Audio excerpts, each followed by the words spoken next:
It turns out, dying of dysentery isn't nearly as fun or as funny as the Oregon Trail game makes it out to be. Well, maybe a little funny. No, wait, those were real people with real families, so not funny at all. Maybe even someone from your family or my family was rolling along that brutal 2,200 mile road just trying to survive. Have you ever had diarrhea when you're traveling? I have, and it's horrible. Now, before we get into this, I just want to warn you that this episode is gonna get a little bit dark. I don't do a lot of dark stories in this channel because I'm a positive guy, and I like to tell more positive, upbeat stories, but every now and then there'll be something so compelling that I just have to get down into the gutter with it. So you have been warned. Somewhere around 400,000 settlers traveled the road from Independence, Missouri, all the way to Oregon City, Oregon. And about 30,000 of those died along the way. A lot of them from the horrible, notorious dysentery. If you were in a good caravan, only about 1 in 17 people would die. But if you were in a bad one, 1 to 10 people would die. Imagine this, your family has packed up everything that they had. They've risked their lives to travel across the dangerous waters of Europe to this new world called the United States of America. When you arrive, you didn't have the instant wealth that you expected. That's why you came. Sure, the hardships that the original pilgrims had gone through were over. For the most part, people weren't really freezing to death anymore.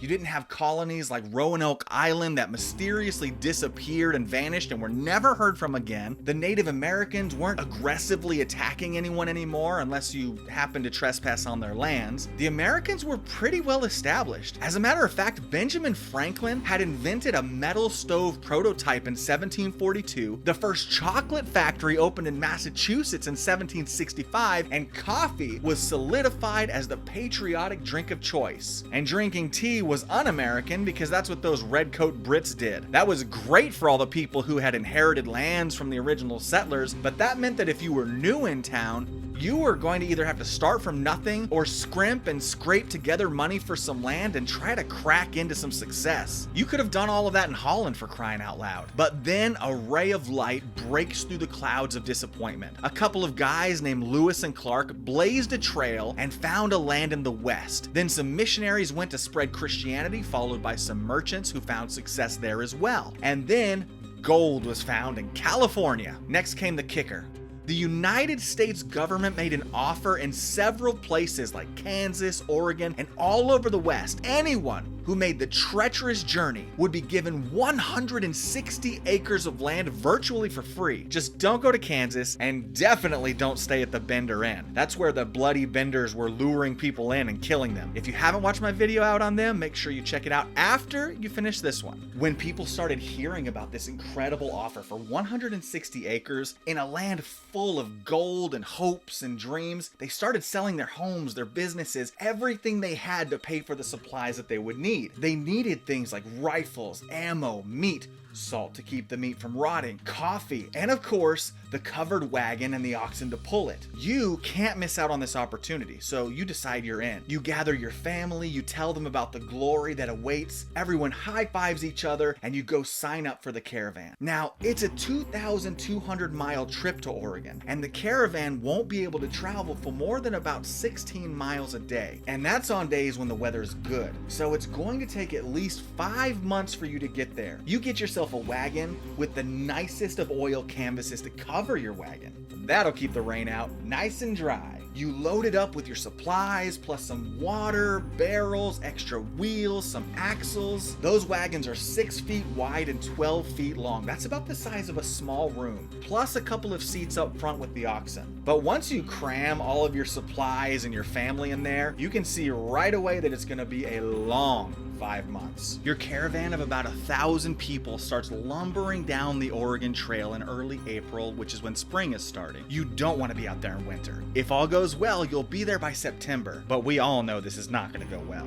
The first few days seem to go okay. Your family, they play cards, they sing songs together with the wagons all around you. Sometimes the other kids ride in your wagon with your kids and they play, or your spouse spends the afternoons gossiping with their friends in the sun. You ration your water and your food to last until you reach the very first trading post. This doesn't seem like it's gonna be so bad. But as populated towns and cities fade behind you, the outlying farms grow more and more sparse. You feel that safety net net starting to slip out from under you. As the caravan moves past the very first fence line of the most rural farmer, everyone in the caravan cheers. And just like Samwise Gamgee, if you take one more step, it'll be the farthest from home you've ever been. I know, I don't do accents. The roads are no longer smooth. They aren't well traveled, so they're rough and there are lots of holes, not to mention the rivers and creeks, and you have to find a way to get across. A few days later, the first accident happens. The oxen from your neighbor's wagon get spooked when a child runs by screaming as she plays chase with some of her friends. The oxen break off into a run. The jolt is so sudden that George, the owner of the oxen, gets thrown off of the seat and breaks his arm in the fall. But that isn't nearly as bad as what happened to his wife Elizabeth. She was walking just a few feet in front of the wagon, gossiping with Florence, and couldn't react in time to get out of the way. She was trampled by the oxen and run over by the wagon, and she died immediately.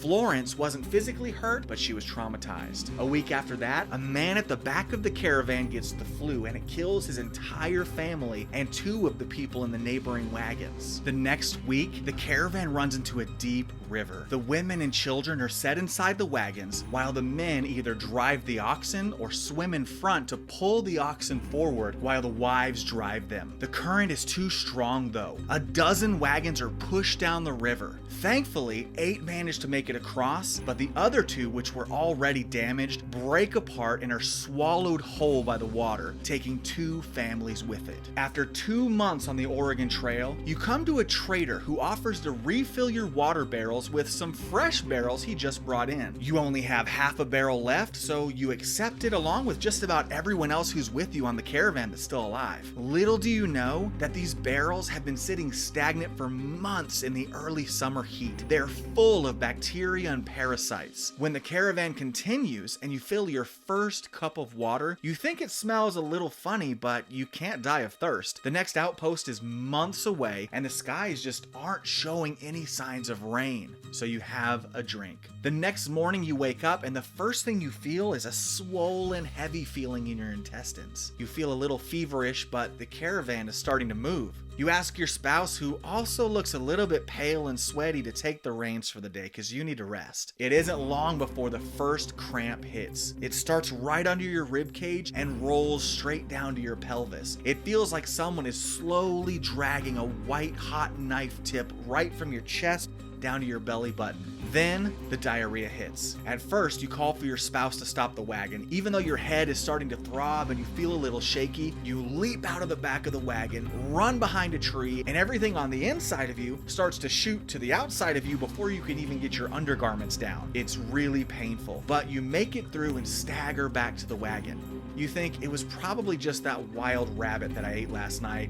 I'll be fine. You lay down and your kids tell you that you look terrible. You're pale and sweat is starting to pour down your face. Barely any air is making it inside that nice, thick, oiled canvas cover. Sure, it keeps the rain out, that's what you wanted, but once the sun starts to rise and heat up the inside of that wagon, it makes you feel like you're on fire. Your daughter's sweet enough to fan a cloth over you to help cool you down. It feels amazing on your face. But now the slow rocking back and forth of the wagon is starting to make you nauseous. Another rolling cramp hits right as the back wheel of the wagon hits a pothole and jolts your intestines in the most brutal stabbing feeling you've ever had. You have to jump out of the wagon once again and find another tree. This happens all day long. About every 20 minutes you run to a tree and nothing but water is just coming out of you. How is this even possible? How can so much stuff come out of you? The constant jostling and bumping of the wagon makes every single minute agony. It makes it feel like an hour. Then the muscle aches start to set in as the sun goes down, which makes every position uncomfortable. When the caravan finally stops to make camp, your family gets the doctor. He makes his way into the wagon and he sees you're in bad shape. He says he's gonna need to treat you. So he pulls out some lancets and he starts stabbing you in the arms, bleeding you to let the bad humors out. And if you want to learn more about doctors in the Old West, make sure to watch my video on 10 facts about the Wild West after you finish this video and the one on the Bloody Benders. They'll be in the same playlist, so you can find them all in one convenient convenient location. After he drains some blood out of you,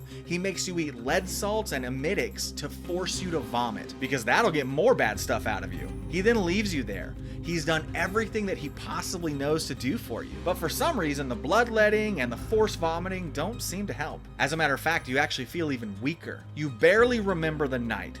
It was all just pain, sweat, and fever dreams. When the morning comes, you see your spouse laying right next to you, covered in sweat and groaning in agony. You call for your children, but only one comes. The other is shivering from fever in the back corner of the wagon. You can't even get to her to check on how she's doing. Another cramp hits, and your younger son brings you a bucket to relieve yourself in. It's humiliating, but you have no choice. You just don't have the strength to get out of the wagon. You use the bucket, and to your horror, when you look inside, it's almost all blood. When you see it, you know you're past the point of no return. Your insides are shredded. You are not going to make it. And what's worse is that your whole family is probably going to die too. Your son might survive. He hasn't shown any signs of sickness, but if he does, he'll be an orphan. You collapse to the ground where everything starts to fade around you. Your son starts to call for your spouse to wake up because you need help, but nobody answers. They're already gone. With that, you feel the rest of your strength starting to just slip out of you, and everything goes black.